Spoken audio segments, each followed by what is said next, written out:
Hello. On continue à en parler avec nos invités. C'est Pierre Conessa qui nous a rejoint. Bonjour à vous, merci d'être là. Ancien haut fonctionnaire au ministère de la Défense, grand connaisseur de ces questions également stratégiques. Alors, il y a la question politique, diplomatique. Et Pierre Conessa, en vous accueillant, je vous pose tout de suite la question. Il y a l'aspect militaire. Et c'est vrai que cette scène est édifiante au sens où nous avons un président ukrainien, nous le disions, qui est en train de parler, qui a un sens politique, qui est en train de demander, c'est un long chemin, on l'a compris, l'adhésion de l'Ukraine à l'Union européenne. Et en même temps, vous avez une colonne de chars, de voitures militaires qui se dirigent vers Kiev. Alors, de Kiev, 70 km. De 70 km. C'est une situation à la fois militaire et stratégique incroyable, avec quelqu'un qui aussi essaie de trouver, peut-être est-ce une sortie aussi, une solution en tous les cas, qui en appelle à une décision très forte politiquement. Oui, enfin, c'est plutôt la déclaration que l'enjeu, parce que effectivement, tant qu'on montre qu'il y a un chef d'État élu en Ukraine qui peut parler, s'adresser sur les ondes à la communauté internationale, mais aussi aux populations ukrainiennes, ça veut dire que la guerre n'est pas terminée. Bon. Donc la colonne de chars, 70 km, je ne sais pas comment on la mesure, parce que si vous faites un espace de 20... Ce n'est pas des chars, c'est des véhicules militaires dans lesquels vous avez des jeeps, vous avez des véhicules blindés, vous avez un peu de tout. Et puis 60-70 km, ça fait 2000 à peu près, 2000... objets militaires qui effectivement se dirigent vers Kiev. Donc si vous voulez, pourquoi j'insiste là-dessus? Parce qu'évidemment, nous sommes dans le temps médiatique. On n'est pas dans le temps militaire. Ça dépend pour qui. Pardon? Pour le président ukrainien, vous pensez que c'est aussi le temps de la communication, là seulement? Bien sûr, parce qu'il symbolise le fait que l'Ukraine n'est pas soumise. Et donc, tant qu'il sera en mesure de communiquer, et puis évidemment, à un moment, il va être obligé de quitter Kiev pour aller se réfugier en province. J'espère qu'il réussira à sortir. Mais tant que le personnage symbolise l'existence de l'Ukraine, la guerre n'est pas terminée. Alors, il y aura probablement un épisode qui va être le même que celui qu'avait George Bush en Irak, c'est-à-dire, il va dire la guerre est finie. Bon, simplement, les Irakiens n'avaient pas compris que la guerre était finie. Et là, les Ukrainiens, même si Poutine déclare demain que la guerre est finie, les Ukrainiens n'ont pas l'air d'avoir compris. Donc, encore une fois, il faudra probablement qu'on se revoie, mais qu'on se revoie dans un contexte, si vous voulez, où politiquement et militairement, on sera dans une situation un peu différente. Expliquez-nous, on a fini ce discours avec... Enfin, le président ukrainien a fini son discours avec le point levé. Il y a cette colonne de voitures militaires. Et vous nous dites qu'il est l'obstacle, en réalité. Il symbolise, évidemment, ce n'est pas le seul, mais il symbolise aujourd'hui l'obstacle physique et qui communique aujourd'hui à Vladimir Poutine. Oui, il est l'obstacle humain, si vous voulez, que la planète est capable de voir. Ça veut dire que tant que cet homme existe, tant qu'il s'exprime, tant qu'il peut parler, la guerre n'est pas terminée, Poutine a perdu. Et Poutine n'a pas intérêt à jouer une guerre longue. Donc voilà le contexte, si vous voulez. J'espère qu'effectivement, il peut en appeler à adhérer à l'Union européenne, mais enfin, vous savez, l'Union européenne, c'est pas vraiment la structure militaire. Non, on l'a dit, c'est un symbole. Général, c'est aussi quand même particulier. Le monde entier, mais ça, depuis les guerres contemporaines ou modernes, si on peut les appeler ainsi, suit cela à la télévision et également sur les satellites. C'est ainsi que nous avons vu cette colonne et sa progression. C'est-à-dire que tout le monde dispose, et j'imagine que nos renseignements militaires, évidemment, au premier plan, non pas des éléments de stratégie, mais d'avancer. On sait un peu aujourd'hui comment tout cela, sur le terrain, se structure. Oui, alors, ceci dit, il ne faut pas confondre ce que l'on voit sur Internet Évidemment. et le renseignement militaire par satellite, parce que quand même, il y a des différences très, très significatives. Il est certain qu'aujourd'hui, beaucoup de gens peuvent voir un certain nombre de choses, mais là, l'information est contrôlée. Et contrôlée par qui? Donc, c'est pour ça qu'on en revient presque à la chaîne RT. Si vous voulez... L'information, désinformation, parce que je lis les deux, eh bien, elle est de tous bords. Et c'est ça qu'il faut bien comprendre, c'est que dans cette phase, si vous voulez, c'est une guerre de communication très importante, amplifiée par les nouveaux moyens, par les relais, etc., etc. Donc, c'est un changement de volume, de puissance par rapport aux guerres précédentes, même si dans les guerres précédentes, il y a toujours eu ces guerres d'information, parce qu'on oublie, mais pas Pierre Conessa certainement, qui est un agrégé d'histoire, mais il y a toujours eu cette guerre de communication avec les affiches, avec la radio, avec ceci, avec ça. Et plus elle est longue, évidemment, plus c'est risqué pour le leader russe Vladimir Poutine. Ah oui, mais ça, c'est... Rappelez-vous que dans la phase préparatoire, on a trouvé que les Américains étaient très bellicistes. Mais finalement, ce qu'ils disaient, c'est avéré exact. Moi, j'en conclus que les moyens de renseignement, notamment satellitaires, que les Américains ont permis en tout cas de faire une évaluation que nous, Européens, étions incapables de faire.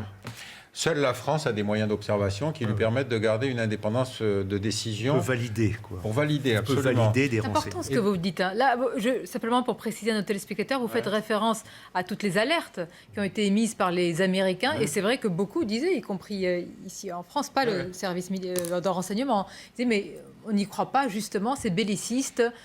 Oui, mais c'était parce que, réel. si vous voulez, on a eu, depuis 91, l'apparition d'un phénomène que j'ai appelé le complexe militaro-intellectuel, c'est-à-dire des tas de gens comme nous, d'ailleurs, qui venons sur des plateaux télé pour dire voilà ce qu'il faut faire, pourquoi les dirigeants ne font pas ci, ne font pas ça. C'est vrai que pour avoir été à l'intérieur du système du renseignement militaire, si vous voulez, les gens sont beaucoup plus suspicieux, beaucoup plus précis, si vous voulez, dans leurs estimations. Et si je vous dis que c'est une colonne de 70 km, ce matin, elle en faisait 60. Donc, est-ce que c'est parce qu'il y a un embouteillage ou est-ce que c'est parce qu'il y a plus de véhicules?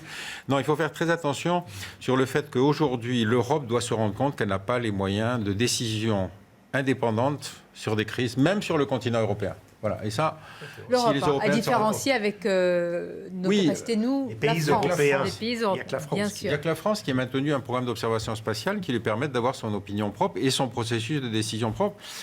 On va voir si effectivement les Européens sont capables de commencer à développer des moyens communs. C'est intéressant parce que depuis tout à l'heure, et beaucoup disent, ah, mais pas vous, hein, mais en quelques heures, l'Europe a plus changé qu'en 50 ans. Ça y est, la défense européenne est quasiment là par quand même l'initiative allemande qui n'est pas rien. Vous vous dites, attention, ça va être beaucoup plus lent, à Général également. Écoutez, C'est bien. Moi, L'enthousiasme ce qui me- est tempéré de ce moi, ce côté-ci qui de me la table. frappe, si vous voulez, c'est quand le président Chirac s'oppose à l'invasion de l'Irak, la moitié de l'Europe va en Irak avec les Américains. Donc, on en a eu des électrochocs. Est-ce que ça nous a fait changer? Je ne suis pas sûr que, si vous voulez, des anciens pays satellites qui rallient l'OTAN aient la même distance critique vis-à-vis de la Russie que l'Espagne ou que l'Italie. Voilà, donc j'espère que ce sera l'électrochoc salutaire. C'est important ce que vous dites. Hein. On l'a pas beaucoup entendu. C'est-à-dire, il y a un enthousiasme aujourd'hui, presque d'ailleurs. Dire enfin, l'Europe est là, l'Europe politique, alors qu'on l'avait accusé d'être molle, d'être un nain diplomatique, d'être rien sur le plan de la défense, c'est toujours abrité derrière les États-Unis. Vous vous dites, non, tout ne va pas changer si vite. Bon. Non, mais en plus, je dirais que l'Europe, quand on dit l'Europe, ce sont les nations européennes. Ça, c'est très différent. Ensuite, toutes les nations européennes, y compris la France d'ailleurs, son budget de la défense est passé de 1980 à 2020, est passé de 3% à 1,5% du PIB. Ça remonte un peu. Donc, il y a eu un désarmement. Alors, la France a maintenu un certain nombre de capacités, mais on voit les limites aujourd'hui, notamment en Afrique. Les ravitailleurs sont américains, les hélicoptères lourds sont danois ou anglais, etc., etc. Et on a 16 hélicoptères sur une superficie équivalente à l'Europe. On en avait 120 dans le Golfe. On a 16 hélicoptères déployés dans le Sahel. Donc, tous les pays ont tiré les dividendes de la paix, donc se sont désarmés. C'est pour ça que la plupart des pays, je le répète, ont sous-traité leur défense aux États-Unis. Mais les États-Unis, c'est quoi? On le voit qu'ils sont extrêmement absents. Et le parapluie nucléaire dont on parle, et là je parle un petit peu sous le contrôle de M. Conessa, le parapluie nucléaire, aucune nation, ça je le pense vraiment profondément, aucune nation ne risquera le nucléaire pour autre chose que la défense de son existence propre. Alors c'est-à-dire ses intérêts vitaux. Alors pour l'Europe, pour la France, les intérêts vitaux, évidemment, et à juste titre, on ne cherche pas à trop les préciser. Est-ce que c'est une partie de l'Europe? Est-ce que c'est... etc. Ça restera toujours dans le flou. Mais c'est très important de voir qu'entre le discours et la réalité, c'est le grand écart. Bon, c'est essentiel. Là, vous nous ramenez, je vous donne tout de suite la parole, à des considérations très pragmatiques et lucides. Et puis, il y a l'appel qui a été lancé tout à l'heure, on va l'écouter. Président Zelensky, on veut être vos égaux. Écoutons-le. Nous voulons maintenant être vos égaux. Nous voulons être membres de l'Union européenne. Et je pense qu'aujourd'hui, nous montrons à tout le monde que nous sommes vos égaux. Et l'Union européenne sera beaucoup plus forte avec nous au sein d'elle. Bien, il y a cette demande, il y a ces considérations. Écoutez avec beaucoup d'attention. Oui, je voulais déjà réagir à propos du général et l'autre invité. Parce qu'en fait, au niveau global, ce qu'il faut comprendre aussi, il y a un grand déplacement du centre de gravité, on va dire, de la présence militaire américaine, ou vers l'Asie. d'une manière très très normale, les Américains sont en train de quitter plus ou moins en fait, l'Union européenne pour s'installer ailleurs, même si après 2014, il y a eu une réaugmentation de l'effectif. Donc ce qui signifie que d'une manière très très logique, avec cette guerre en Ukraine ou pas, il faut renforcer la dépense européenne. En France, il faut suivre l'exemple allemand. Il faut suivre l'exemple aussi de pays de l'Est, qui ont une dépense militaire très importante. Pardonnez-moi, il faut suivre l'exemple allemand. C'est l'Allemagne quand même qui a opéré un revirement incroyable. Et c'est pas la France était quand même déjà très engagée sur cette voie-là. Je veux dire qu'il faut rajouter plus. Oui, maintenant. très bien.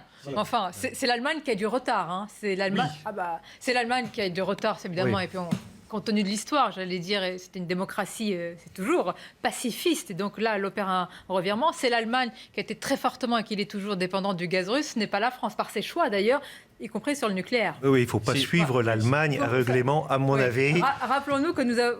Et c'est une introspection. Nous avons fait parfois l'éloge des années Merkel. Là, quand même, ça appelle à beaucoup de questions. Elle a désarmé l'Allemagne. Qu'on le veuille ou non, elle a désarmé l'Allemagne, elle l'a engagée sur le plan énergétique et elle a cherché à engager la France sur le plan énergétique vers les éoliennes, les renouvelables et le gaz. On a mis un pied quand même sur ce chemin. Et heureusement, pour des raisons diverses et variées que chacun appréciera, on a rebasculé sur le nucléaire et j'espère qu'on va faire un effort maximal sur le nucléaire pour retrouver une forme d'autonomie stratégique. C'est fondamental. La notion d'énergie, c'est fondamental pour nos industries, pour la réindustrialisation, pour notre autonomie normale des pays européens. On est des nations européennes au sein d'une communauté européenne. Je ne pense pas du tout qu'on puisse devenir l'équivalent des États-Unis avec des États découpés au cordeau, etc. Toutes les nations européennes ont été des grandes puissances. Les États-Unis d'Europe n'existeront pas. Comment ? Et si vous me permettez... Non, mais je ne pense pas. Chaque nation revendique, et d'ailleurs, à cet égard, l'Ukraine donne une leçon à la France d'une certaine façon, parce qu'elle montre que la cohésion de la nation, le sentiment national est très important. Le courage, c'est très important.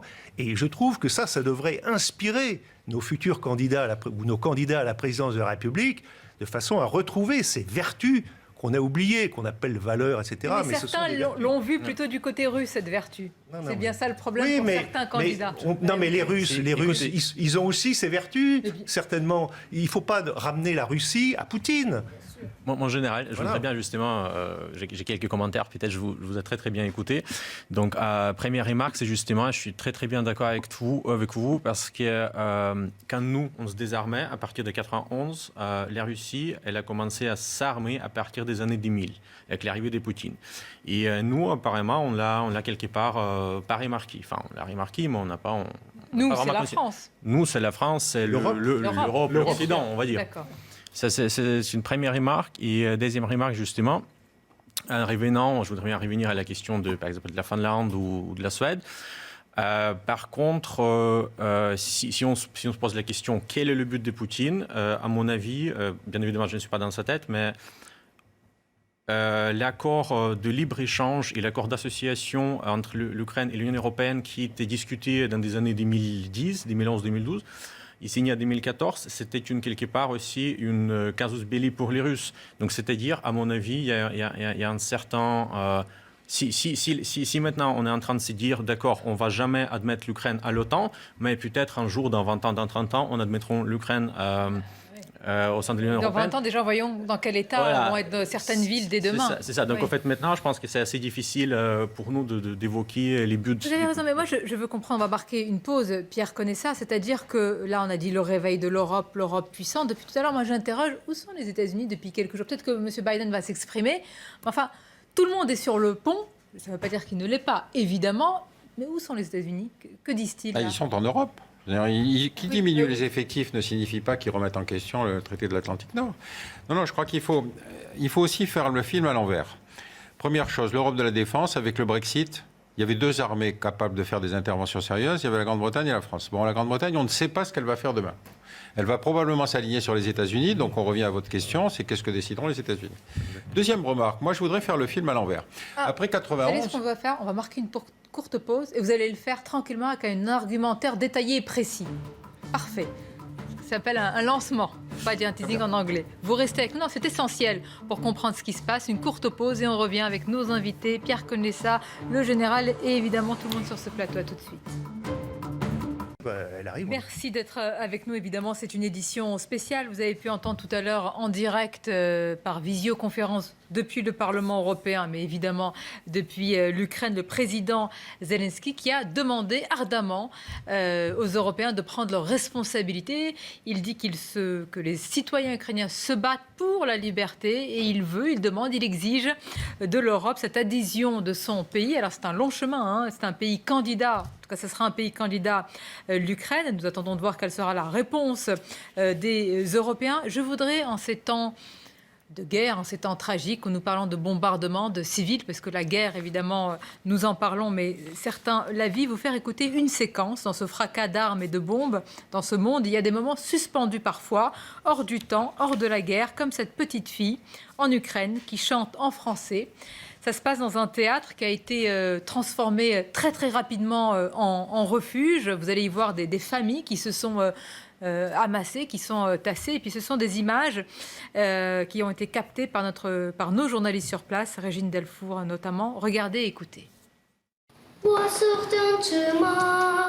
Comme oubliés, égarés donnent leurs lames pour les mener vers d'autres landes. Donnent leurs lames pour les mener vers d'autres landes. Sommes au cœur de la nuit, lande d'espoir, ardeur de la vie, santé de gloire.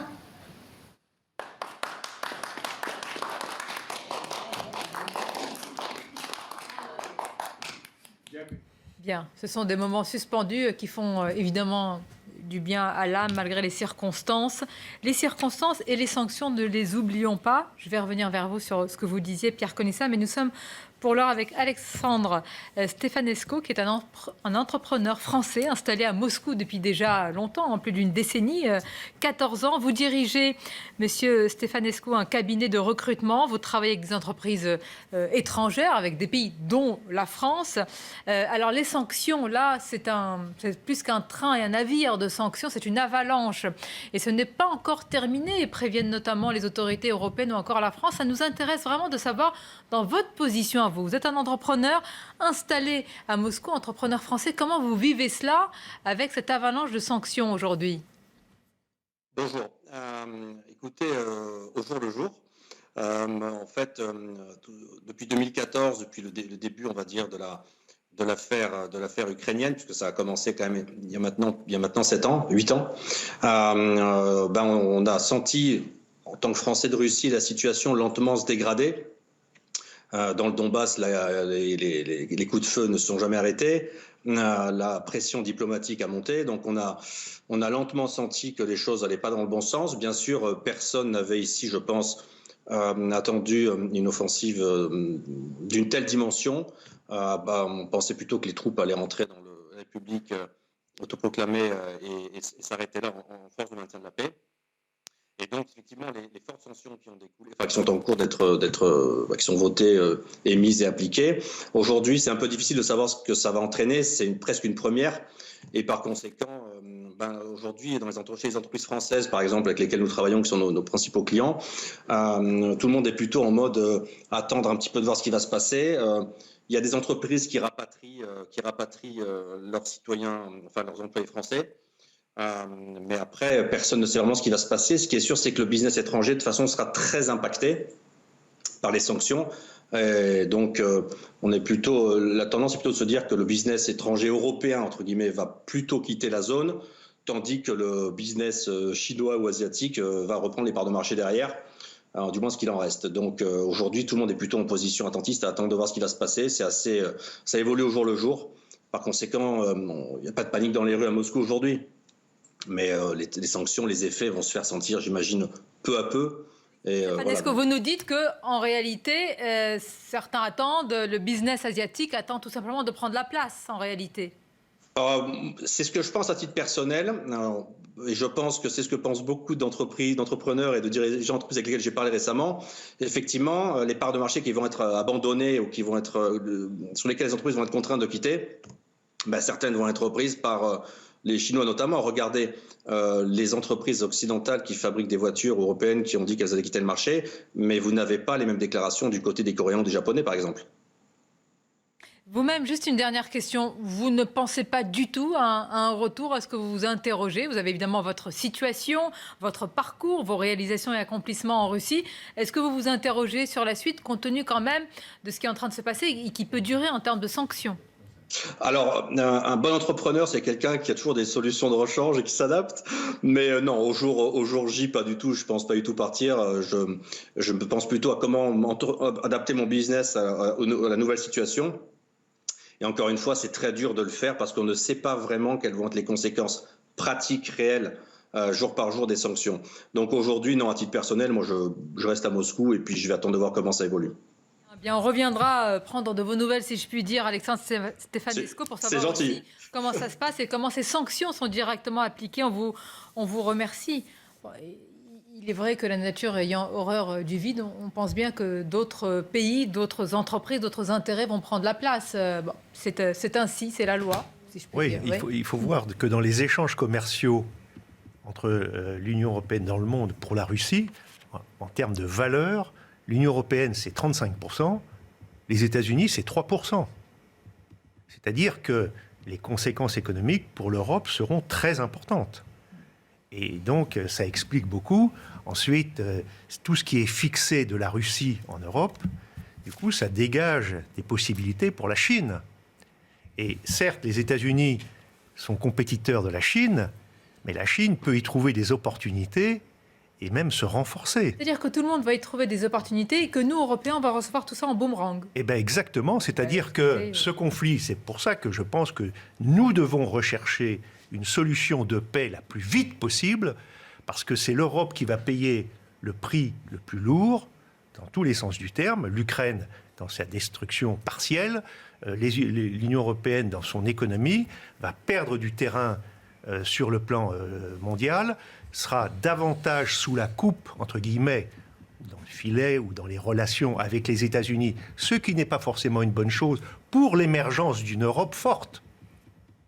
Il ne faut pas oublier aussi que la Russie ne représente pas pour la France les derniers chiffres que j'ai eus en 2019, la Russie soit était le 10e ou même au-delà de ça partenaire de la France économique. Ce qui veut dire que la Russie... Oui, bien sûr. Je parle de l'Union européenne. 35%, c'est quand même... L'Union européenne, parce que là, on raisonne... Union européenne, 35%, les États-Unis, 3%. Oui, mais il ne faut pas oublier que la Russie aussi... Vous avez raison sur cela. Mais enfin, je pense que le retour du boomerang, il est réel pour les économies européennes. Mais la Russie également va avoir à faire, en fait. Ça, évidemment. Et je crois qu'il y a une singularité française. Moi, je crois qu'il y a une singularité française. Pour des raisons historiques, on en a parlé un petit peu, 14 et 16, 1914-1916, les Russes nous ont sauvés quand même. Il ne faut pas l'oublier au moment des offensives. L'Empire russe. Je parle des Russes. Un tout petit peu différent. Non, mais je parle des Russes. Là. Attendez, on peut rappeler des faits d'histoire sans savoir. Pierre connaît ça. C'est l'histoire, ça va pas. C'est une guerre commerciale. Attendez, là, on est en train de rejouer les cartes, les Chinois, machin, les Coréens, etc. Non, on est dans une guerre, d'abord. Ça, c'est la première chose. Et moi, ce qui m'intéresse, c'est d'essayer de comprendre pourquoi on a glissé au scénario de la guerre. Et donc, je voudrais refaire le film à l'envers. Si vous voulez, 91, l'URSS s'écroule. Bon, effectivement, naissent 15 États indépendants. Bon, imaginez ce que c'est que pour un empire de voir sa frontière reculer de 2000 km. Bon. Deuxième chose, ils dissolvent le pacte de Varsovie et nous, on maintient l'OTAN. Non seulement on maintient l'OTAN, mais on l'élargit à 15 pays nouveaux, qui sont tous frontaliers de la Russie. Et on est même en train de discuter avec la Géorgie. C'est quand même assez étonnant. Troisième remarque, on a utilisé l'OTAN pour faire des interventions extérieures. Alors que rappelez-vous que le général de Gaulle parlait tout le temps du fait que l'OTAN ne devait pas faire du hors-zone. Là, on a envoyé l'OTAN en Afghanistan. Et on a envoyé l'OTAN dans d'autres théâtres de crise. Et même, on a fait de l'alliance, si vous voulez, en Libye. Et donc, quand vous vous mettez à l'envers sur quelque chose qui a été une ancienne puissance, qui a été humiliée au point qu'en 91... Rappelez-vous qu'on a vécu au XXe siècle 2 sorties de guerre mondiale avec des scénarios différents. 14-18, l'Allemagne paiera. Vous avez vu le résultat, on a eu Hitler. La Seconde Guerre mondiale, on a dit non, il ne faut pas que l'Allemagne paye, il faut la reconstruire. Or, on s'est comporté avec la Russie comme après la Première Guerre mondiale. On s'est dit, il nous avait fait tellement peur, parce que pendant 70 ans, c'était le facteur de la pensée stratégique mondiale. Et là, on se disait, remarquez, ils trinquent très bien, très bien. Et au lieu de leur tendre la main, on a eu effectivement quelqu'un qui ressemble beaucoup. Elle est forte, votre comparaison. Pardon ? Elle nous interpelle, votre comparaison, pour le moins. Attendez, dans les années 93-94, 40% de l'économie russe était démonétisée. Ça veut dire qu'il fallait partir avec des objets pour les échanger contre d'autres objets. Donc vous vous rendez compte de l'humiliation d'un pays qui a été une des maisons mères, si vous voulez, de la stratégie mondiale.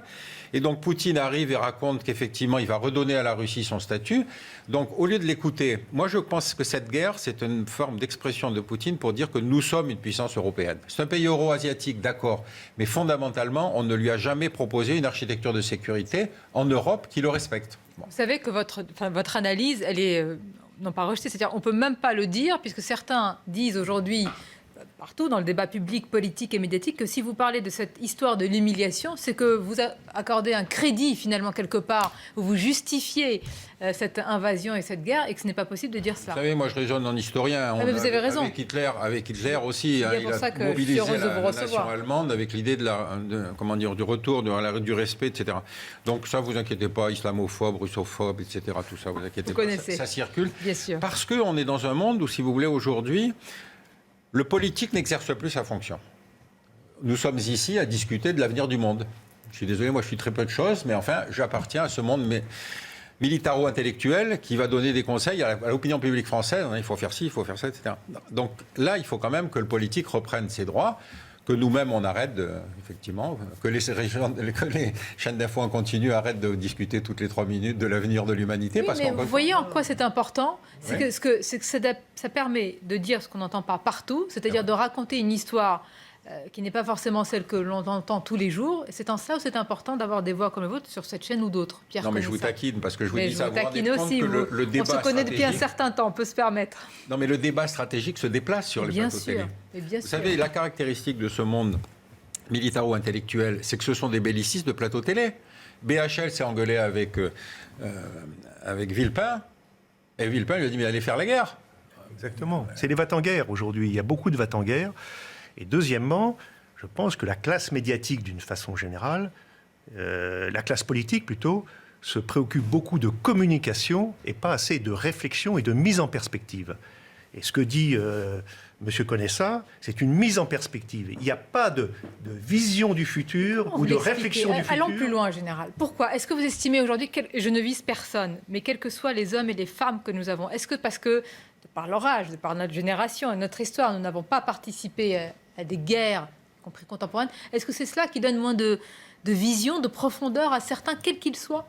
Non, mais parce qu'il y a aussi un détournement de l'attention sur beaucoup de choses aujourd'hui. Il y a une attractivité de tas de choses, de l'immédiat, parfois du superficiel, mais pas toujours. Ah, c'est news, c'est sérieux. Mais ce que je veux dire par là, c'est que les gens ne lisent pas assez. Peut-être si vous voulez, il faut peut-être mieux répartir le temps dans la culture, dans la journée. Pas passer 6 heures devant les écrans, mais peut-être passer 1 heure à lire des livres de fond, etc. Avoir des discussions. Il y avait des salons à l'époque littéraire, etc. Et donc, il y a une vraie réflexion, et les citoyens français ont le droit de savoir, et en ce sens, des chaînes... Donc, la connaissance... non, mais c'est très important, ce n'est pas anecdotique. Oui. La connaissance historique. Oui, géographique, essentielle. Ah oui, les dimensions. Connaître les cartes, évidemment, pour mieux comprendre les enjeux. Par contre, on entend beaucoup que nous, on a humilié la Russie. En 91. En 91, il y a eu quelque chose qui s'est passé, c'est vrai. L'URSS s'est éclaté, il y a eu des républiques qui ont déclaré leur indépendance conformément aux documents et à la constitution de l'URSS. Mais nous, au contraire, on a choisi, au fait, ces schémas de donner la main à la Russie. On a investi énormément en Russie, on a créé beaucoup de liens économiques, beaucoup plus qu'avec tous les autres pays de l'ex-URSS. Et je veux dire, maintenant, dire que nous, on a humilié la Russie, pour moi, c'est quand même un argument inacceptable. Non, c'est pas la France. C'est nous, occidentaux, je veux dire. C'est l'OTAN, c'est la notion d'OTAN. On est d'accord. Attention, là, on parle... Non, au contraire, moi, je reste persuadé qu'il y a des liens privilégiés. On a créé des liens privilégiés avec la Russie. On est peut-être le seul capable, parce que d'abord, on a l'arme nucléaire. Et ça change à mon sens, ça change radicalement la notion de relation. En plus, on a donc une dimension historique. On a des intérêts communs très importants. On est, je crois, le 2e employeur en Russie. Donc, si vous voulez, il n'y a aucune raison. Il y a des complémentarités, même avec les pays européens et qui ont en général, si on ne faisait pas la guerre parce qu'on est rationnel, on fait la guerre parce qu'on est irrationnel. Eh bien oui, mais la notion d'humiliation, c'est une dimension clé. Je reviens une minute sur le déroulé post-91. Oui. Rappelez-vous, l'URSS s'écroule et on a 2 productions américaines qui sont censées formater la pensée stratégique. C'est la guerre des civilisations, le clash des civilisations. Comme par hasard, les Américains estiment que nous sommes pacifistes et que par contre le bloc arabo-musulman et le bloc asiatique sont par nature agressifs. Bon, on a fait une 30aine d'interventions militaires depuis, donc l'analyse était toute théorique. Deuxième chose, c'est la fin de l'histoire. Et effectivement, on salue tout ça en disant, vous voyez, c'est fini, le modèle libéral va l'emporter partout. Mais ce qui est extraordinaire, c'est que le bouquin de Huntington a été traduit dans 35 langues. C'est-à-dire qu'il a structuré tout le débat stratégique mondial. Or, on avait une carte et des actions... soit Huntington, soit Fukuyama, ça dépend de quelle théorie vous parlez. Oui. Ce qui est intéressant, c'est que la pensée stratégique européenne est devenue complètement aphone. C'est-à-dire, ce que les Américains disent ça, il faut aller... Ensuite, vous avez le 11 septembre que personne n'a vu arriver. Et tout à coup, on se dit, mais attendez, comment le terrorisme? Mais le terrorisme, c'est un type de chez nous et c'est un type de l'extérieur. Donc, si vous voulez, notre analyse stratégique est encore une fois soit dépendante de renseignements que nous n'avons pas, soit de penseurs qui sont soit néoconservateurs, soit considérés comme poutinophiles. Bon, vous voyez que c'est un peu caricatural. Un peu pour le moins, nous sommes d'accord. Et donc, encore une fois, il faut qu'on se dise, il y a un appel de la Russie pour une architecture de sécurité, c'est le moment ou jamais de faire une grande initiative. Et pour répliquer à son initiative nucléaire, c'est de dire, mais nous sommes prêts. Nous sommes prêts. Le nucléaire, c'est la certitude, c'est pas l'annonce. Donc, et faire une grande initiative. Que vous soyez entendus, c'est tout ce qu'on peut souhaiter, évidemment. Merci, on aurait aimé poursuivre. Tant, j'espère que les téléspectateurs aussi partagent mon sentiment. C'est passionnant de vous écouter tous autour de cette table. Je vous remercie en tous les cas. Les éditions spéciales se poursuivent sur CNews. Bon après-midi à vous sur notre antenne.